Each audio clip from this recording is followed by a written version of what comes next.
Hamid Vega que nos presente. Otro de los puntos que dentro de la psicopatología de la juventud ha sido muy característico. El doctor Hamid Vega es el coordinador del programa de salud mental de la Clínica Condesa y de la Clínica Condesa Iztapalapa, y nos va a hablar sobre la salud mental de las minorías sexuales.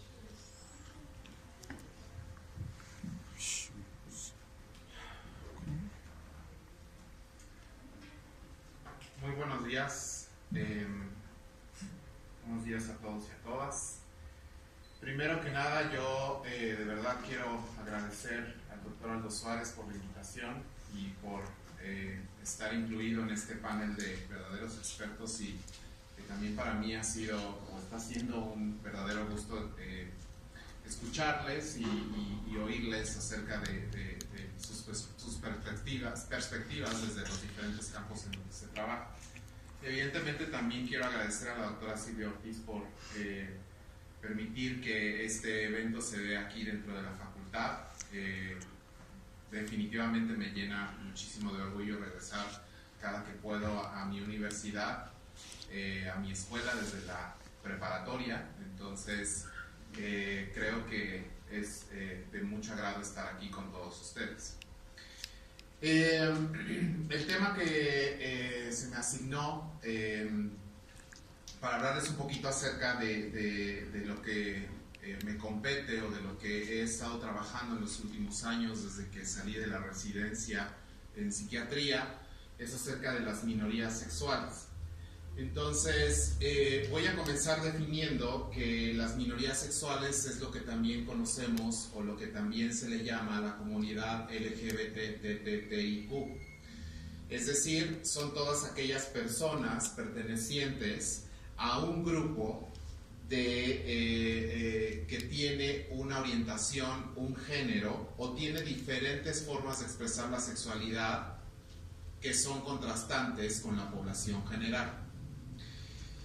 El estudio de la salud mental en las minorías sexuales aparece de manera inicial con la clasificación de la homosexualidad como un trastorno mental durante los años 60 y principios de los años 70.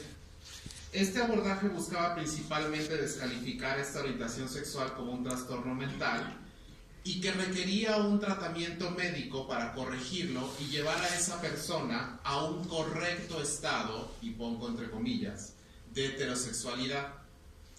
Este debate termina aparentemente en 1973, cuando la Asociación Psiquiátrica Americana elimina la homosexualidad en su segunda edición del Manual Diagnóstico y Estadístico de los Trastornos Mentales, mejor conocido como el DSM, o cuando la Organización Mundial de la Salud también elimina la homosexualidad de su clasificación internacional de enfermedades el 17 de mayo de 1990, día en que se celebra normalmente la lucha contra la homofobia o cualquier tipo de discriminación hacia cualquier orientación o identidad sexual. Sin embargo, creo o considero que esta herencia de esta época patologizante persiste hasta nuestros días, lamentablemente. Desde la perspectiva psicológica, el estrés se define como aquella condición que requiere la activación de un proceso adaptativo en el individuo derivado de eventos o condiciones sociales o individuales que se deben afrontar para lograr un nuevo ajuste de vida para dichas condiciones. Por supuesto, el estrés no es privativo de las minorías sexuales, ya que también puede presentarse cuando las personas son rechazadas, aisladas o violentadas por razones étnicas, de género o de estatus socioeconómico. Es cierto que las minorías sexuales, en comparación con la población general, afrontan una serie de estresores sociales e individuales que resultan en prevalencias más elevadas de trastornos mentales, por ejemplo, trastornos afectivos como la depresión, trastorno por uso de sustancias o conducta suicida. Sin embargo, no debemos asumir que estos padecimientos son resultado directo de la orientación, de la identidad o de la conducta sexual de las personas. Más bien, son resultado del prejuicio, el estigma, la violencia y la discriminación que estas personas experimentan desde etapas muy tempranas en su vida, tanto en su círculo primario de apoyo, como es la familia, como en la sociedad en general. A todo este fenómeno se le conoce como el estrés de minorías. El estrés de minorías tiene 3 particularidades que lo hacen muy característico y que evidentemente se presenta en estas personas que pertenecen a este grupo. La primera es que es único, es decir, este estrés de minorías normalmente es un estrés agregado al estrés habitual que cualquier persona de la población general tendría por las situaciones y circunstancias o problemas de la vida cotidiana. El segundo es que es un estrés crónico. Normalmente se vuelve un estrés crónico ya que este se presenta desde el primer momento que la persona logra identificarse como un integrante de esta minoría sexual, ya sea por su orientación o su identidad sexual, y lamentablemente perdura a lo largo de la vida en mayor o menor medida. Y el tercer componente o el tercer elemento de este estrés de minorías es que es de origen social. Es decir, normalmente los elementos, situaciones, circunstancias que hacen que el estrés se presente en estas minorías tienen que ver, como ya lo mencioné previamente, con las actitudes de rechazo, estigma, prejuicio o violencia a las que se ven expuestas estas personas.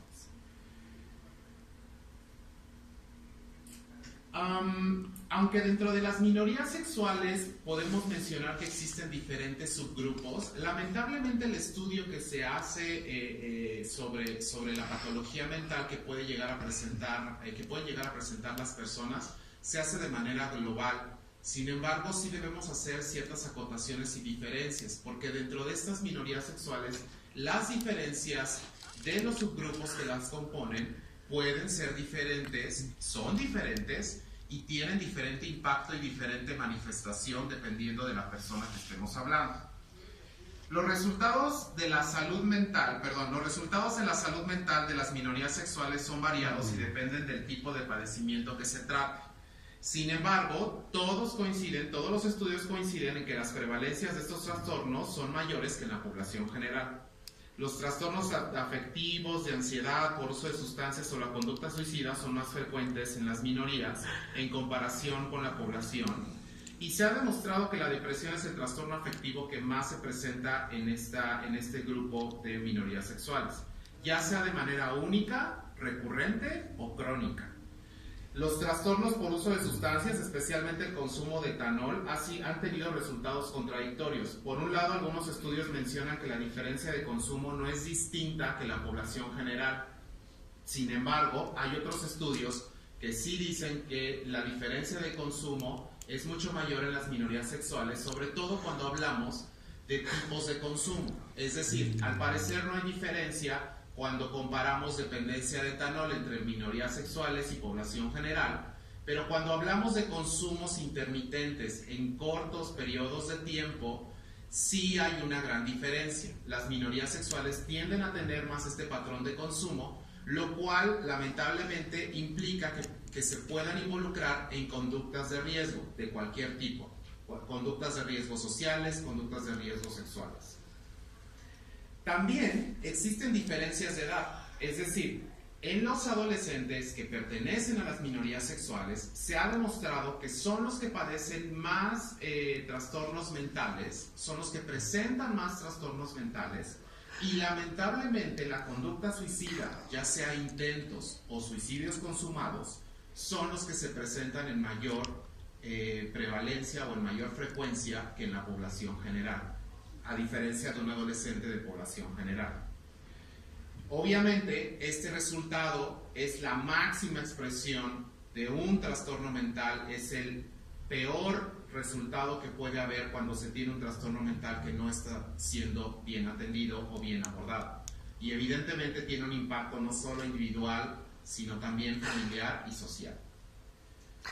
A pesar de toda esta evidencia, la atención de la salud mental en las minorías sexuales se mantiene en un lugar marginal dentro de los sistemas de salud del mundo y de nuestro país.